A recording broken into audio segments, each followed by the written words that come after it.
Hello students, welcome back in physics class 12 की physics study कर रहे थे हम। और क्लास 12 की फिजिक्स में सेकंड पार्ट स्टडी कर रहे थे। चैप्टर 9 हमने कंप्लीट किया है। अब चैप्टर नंबर 10 आज शुरू होता है। तो इस वीडियो में हम स्टडी करेंगे चैप्टर नंबर 10 वेव ऑप्टिक्स, तरंग प्रकाश की। देखिए, प्रीवियस जो हमारा चैप्टर था उसमें हमने पढ़ा कि जो प्रकाश है वो चलता हुआ एक किरणों के रूप में दर्शाया गया। प्रकाश के चलने के ऊपर और उसकी प्रकृति के ऊपर काफी परिकल्पनाएं की गई, लेकिन मुख्य रूप से दो परिकल्पनाएं जो थी हमारी वो सबसे ज्यादा सुविख्यात हुई, प्रसिद्ध हुई और उन्हीं को ज्यादा महत्व दिया गया और वही हमको पढ़ने को दिखाई देती हैं। नंबर एक हमारा न्यूटन का प्रकाश का न्यूटन का कणी का सिद्धांत, जिसमें न्यूटन साहब ने ये कहा कि जो प्रकाश है वो छोटे छोटे कणों के रूप में चलता है और इन कणों को हम फोटॉन्स कहते हैं। ठीक है। और जब ये प्रकाश जो है हमारा आगे चलता हुआ होता है तो इन कणों की जो दिशा है वो किरणों के रूप में दर्शाई जाती है, जिसमें हम प्रकाश की किरणें कह सकते हैं। उसके बाद इन प्रकाश की जो प्रकाश का जो रूप है उसको किरणों के रूप में मान करके प्रकाश के कुछ गुण थे जिनकी व्याख्या कर दी गई कि प्रकाश का परावर्तन होता है, प्रकाश का अपवर्तन होता है, प्रकाश किसी प्रिज्म से गुजरता है तो वर्णविक्षेपण विक्षेपण भी हो जाता है। ठीक है। तो इन गुणों की व्याख्या प्रकाश के रूप को किरणों के रूप में चलता हुआ मान करके कर दी गई। लेकिन कुछ और प्रॉपर्टीज लाइट की ऐसी आई जो जिनको प्रकाश के किरणों के रूप में चलता हुआ मानकर नहीं कर पाए, जैसे प्रकाश का विवर्तन, प्रकाश का व्यतिकरण, ठीक है, ये प्रकाश का ध्रुवण।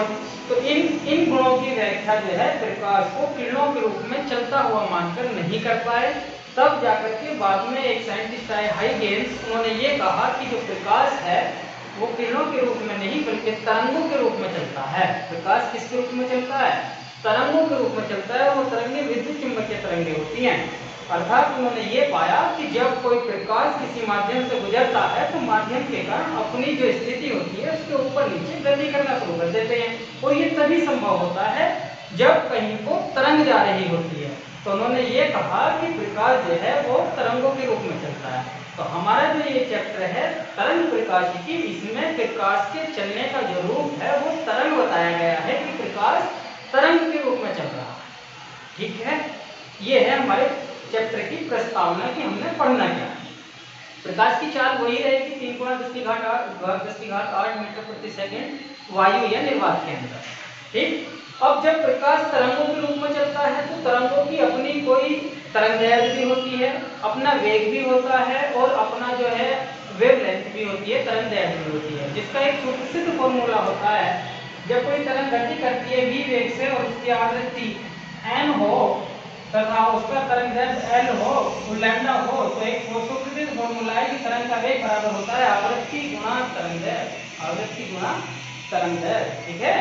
तो v बराबर n लैम्डा। इस फॉर्मूले का काफी यूज किया जाएगा क्योंकि अब प्रकाश को कैसा मान लिया गया है? तरंगों के रूप में चलता हुआ मान लिया गया है।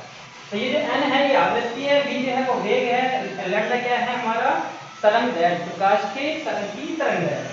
देखिए, जो प्रकाश का वेग है वो c माना जाता है और जो ये n है नहीं, जो n, क्योंकि हम अपवर्तनांक के लिए भी n यूज कर रहे हैं तो इसको यहाँ पर कहीं कहीं पर न्यू से लिखा जाता है, कहीं कहीं पर नहीं, ज्यादातर आपको न्यू आवृत्ति के लिए न्यू भी लिख देते हैं और ये लैम्डा तरंगदैर्घ्य है तो इसको ऐसे भी लिखा हुआ मिल जाएगा आपको c = लैम्डा, जहाँ पर c क्या है? प्रकाश का वेग या चाल, न्यू क्या है? प्रकाश के तरंग की आवृत्ति और लैम्डा क्या है? प्रकाश के तरंग की तरंगदैर्घ्य।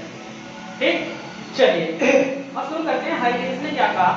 हाइगेन्स ने ये कहा कि जो प्रकाश है वो तरंगों के रूप में चलता है।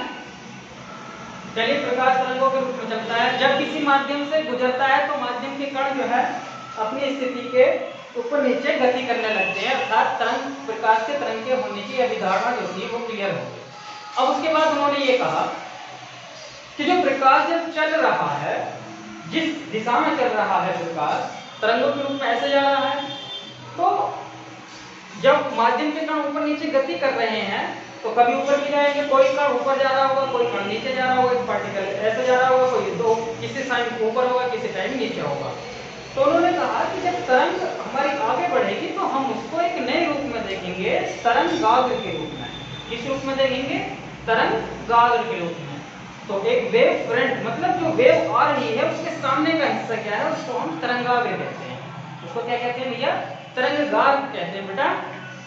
जैसे आप पानी है, शांत पानी है, उसके अंदर कंकड़ फेंक दें तो तो ऐसे चारों तरफ को तरंगें चलना शुरू हो जाती हैं, लेकिन जब हम उसे बाहर से देखते हैं तो हमको ऐसा लगता है जैसे वो स्फेरिकल हो, गोलाकार रूप में आगे बढ़ रही हैं, ऐसे ऐसे ऐसे ऐसे करके चारों तरफ। तो बिल्कुल वही फॉर्मेट यहाँ पर समझाया गया है कि जब प्रकाश की तरंग चल रही है तो उसका बाहर से देखने पर रूप कैसा होता है।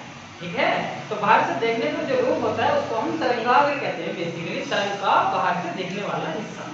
अब यहाँ पे जो है हमको जो तरंगाग्र है उसकी डेफिनेशन कुछ इस प्रकार से बताई जाती है कि जिस माध्यम में तरंग संचरित हो रही है, किसी समय माध्यम में के बीच में या लंबवत खींचा गया वह पृष्ठ, माध्यम के लंबवत खींचा गया वह पृष्ठ जिस पर आने वाले सभी बिंदु, माध्यम के जो सभी कण हैं, जो बिंदु हैं, वो एक ही दिशा में कंपन कर रहे हो। कैसी दिशा में? या ऊपर हो तो ऊपर ही हो सारे, नीचे हो तो सारे नीचे ही, मतलब एक ही दिशा में कंपन कर रहे हो, तो उस अभिलंबत तल को क्या कहा जाता है? तरंगाग्र कहा जाता है। ठीक है, क्या कहा जाता है भैया? इसको तरंगाग्र कहा जाता है। तो जो ये जो है संचरण की दिशा के अभिलंबत पाया जाता है। कैसा पाया जाता है? संचरण की दिशा के अभिलंबत। तो हमारे जो तरंगाग्र हैं वो बेसिकली 3 टाइप के होते हैं। एक तो होता है समतल तरंगाग्र, एक कैसा होता है? समतल तरंगाग्र। एक होता है हमारा गोलीय तरंगाग्र, एक होता है हमारा बेलनाकार तरंगाग्र। समतल, गोलीय और बेलनाकार। देखिए समतल तरंगाग्र क्या है कि जब कोई प्रकाश की किरण एक दिशा में संचरित हो रही हो, कैसे दिशा में? एक दिशा में, इधर को जा रही हो, तो इसके अभिलंबित जो खींचा गया पृष्ठ होता है, ऐसे ऐसा वाला पृष्ठ, अगर एक ही दिशा में तरंग जो है वो संचरित हो रही है प्रकाश की तरंग, तो इसके अभिलंबित यहाँ पे यहाँ पे यहाँ पे एक अभिलंबित पृष्ठ जो खींचा जाएगा, इस पर आने वाले सभी कण ये पाया जाता है कि वो सभी एक ही कला में हैं। कैसी कला में है? एक ही कला में जो है वो गति कर रहे हैं। तो जब वो सभी समान कला में होते हैं तो इस वाले पृष्ठ को क्या कहा जाता है? समतल तरंगाग्र। अर्थात ये जो वेव है वो ऐसा आगे बढ़ेगी, ऐसे। तो ये वाला जो प्लेन है इसको क्या कहा जाएगा? हमारा समतल तरंगाग्र। यहाँ पर दिखाया गया है ये समतल तरंगाग्र। ठीक है, तो समतल तरंगाग्र को हम कैसे दिखाएंगे? अगर वेव के संचरण की दिशा ये है तो समतल तरंगाग्र इसके अभिलंबित रखा हुआ एक तल माना जाएगा। क्या माना जाएगा? एक अभिलंबित रखा गया तल। ठीक है, अब आप कहेंगे कि जो किरण होती है वो कहाँ है? तो जो ये संचरण की दिशा को डिनोट करते हैं ये बेसिकली किरणें ही हैं। अर्थात तरंगाग्र के समतल जाने वाली जो रेडियो रेखा होती है, जो एक स्ट्रेट लाइन होती है, तरंगाग्र के लंबवत जो एक स्ट्रेट लाइन होती है उसको हम प्रकाश की किरण कहते हैं। क्या कहते हैं? प्रकाश की किरण। किरण ऐसे नहीं कि किरण खत्म होगी, किरण भी इसमें ही है। अगर हमारा प्लेन वेव फ्रंट ऐसा है तो इसके लंबवत ये ऐसे किरणें बन रही होंगी, उनको हम किरणें कह देंगे। ये जो रेखाएं हैं और जो हमारा तरंगाग्र है वो वेव फ्रंट जो है वो हमारा ऐसा। ठीक है, ये तो हो गया हमारा समतल तरंगाग्र। अब आ जाता है हमारा गोलीय तरंगाग्र। कैसा? गोलीय तरंगाग्र। तो गोलीय तरंगाग्र के बारे में ये बताया जाता है कि जो हमारा बिंदु सोर्स होता है, जो प्रकाश का कोई सोर्स हमारा पॉइंट सोर्स है, जैसे आप हल्का सा बल्ब जलाते हैं, दूर से यहाँ पे दिखने वाला जो हमारा तारा होता है, तारे से आने वाला जो प्रकाश है वो गोलीय रूप में आता है। किस रूप में आता है? गोलीय रूप में। या बल्ब जलाते हैं और दूर से देखें तो उसका प्रकाश जो है, जो बल्ब है हमें वो बिंदु सोर्स की तरह नजर आएगा। ठीक है, तो उसका जो आने वाला प्रकाश है वो कैसे चलता है बाहर को? वो एक गोले के रूप में फैलता है। किसके रूप में फैलता है? गोले के रूप में। अगर मेरे पास यहाँ पे सोर्स है तो इसका जो प्रकाश है वो ऐसा फैलेगा, एक गोलेकार रूप में आगे को। अब आप कहेंगे ये गोलाकार रूप में फैलता है तो पीछे तो प्रकाश आता नहीं, प्रकाश तो आगे आगे चलता है। ठीक है, तो प्रकाश जो पीछे नहीं आता है उसको हाइगेन्स की थ्योरी के अनुसार पीछे आने वाले प्रकाश, इसलिए इसका एक प्रूफ करेंगे हम आगे कि पीछे जो होता है वो प्रकाश नहीं बनता है, बल्कि आगे ही आगे प्रकाश को देखा जाता है। ठीक है, हाइगेन्स ने इसको रिजेक्ट किया कि पीछे प्रकाश नहीं आएगा, केवल आगे आएगा। तो हम जो है गोलीय तरंगाग्र बनाते समय आधा आधा गोला अर्थात चाप बना करके रखेंगे आगे। ठीक है, क्या बना करके रखेंगे? चाप। तो इस प्रकार का जो तरंगाग्र चलेगा आगे गोलीय चापों के रूप में, उसको कहा जाता है गोलीय तरंगाग्र। तो यहाँ से हमें ये याद रखना है कि एक बिंदु सोर्स, प्रकाश का बिंदु सोर्स होता है, बिंदु स्रोत होता है, उससे निकलने वाली जो प्रकाश का तरंगाग्र होता है, ठीक है, वो हमेशा गोलीय होता है। कैसा होता है? गोलीय। ठीक है, ये दिखाया गया है यहाँ पे। अब इस जो ये हमारा गोलीय तरंगाग्र है, इसके हर जगह अगर मैं अभिलंबित रेखाएं खींच दूं तो प्रकाश की किरणें कहलाएंगी। अभिलंबित जैसे इस पॉइंट पर खींचा हूं तो इस पॉइंट पे लंबवत आनी चाहिए, बिल्कुल ये लंबवत आ गई। तो ये क्या है, प्रकाश की किरणें।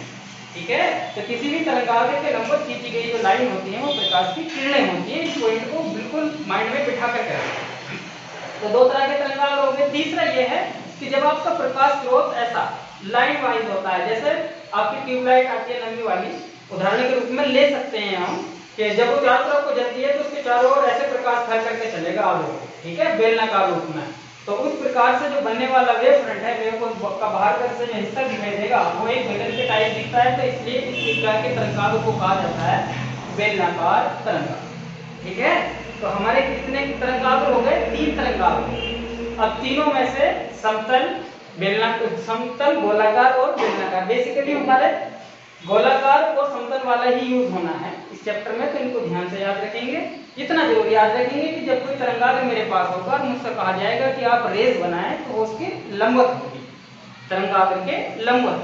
ठीक है, अब आगे आ जाती है हाइगेन्स की द्वितीयक तरंगिकाओं का सिद्धांत। हाइगेन्स ने क्या कहा, ध्यान से सुन लें। हाइगेन्स ने ये कहा कि जब किसी माध्यम में प्रकाश संचरित होता है तो वो तरंगों के रूप में होता है, और माध्यम में जो कण हैं वो अपने